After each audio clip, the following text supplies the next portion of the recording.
औज़ुबिल्लाहिमिनश्शैतानिर्रजीम बिस्मिल्लाहिर्रहमानिर्रहीम।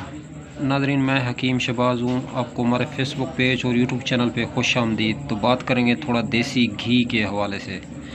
देसी घी के जो है बहुत ज़्यादा बेनिफिट और फ़ायदे होते हैं। देसी घी जो है मुकम्मल ग़िज़ा होती है। देसी घी विटामिन डी का जो है बहुत बड़ा एक सोर्सेस है और बहुत बड़ा विटामिन डी का एक ख़जाना है। विटामिन डी के हवाले से बात की जाए तो विटामिन डी जो है ये हड्डियों को मज़बूत करता है, हड्डियों को गढ़ता है, जोड़ों को जो है ये ताकतवर और मज़बूत बनाता है। जिस बंदे की हड्डी वगैरह टूट गई हो तो अगर देसी घी रोज़ाना जो है 1 चम्मच दूध में डाल के या रोटी या सालन वगैरह पे लगा के इस्तेमाल करे तो जो हड्डी है वो मज़बूत होना शुरू हो जाती है, ऐसा ऐसा जुड़ना शुरू हो जाती है। तो देसी घी को अगर बालों में डाला जाए तो बाल जो है मज़बूत होते हैं, बाल गिरना बंद हो जाते हैं, दिमागी कमज़ोरी को भी जो है ख़त्म करता है। देसी घी का जो है मुस्तकिल मिजाज से इस्तेमाल करें।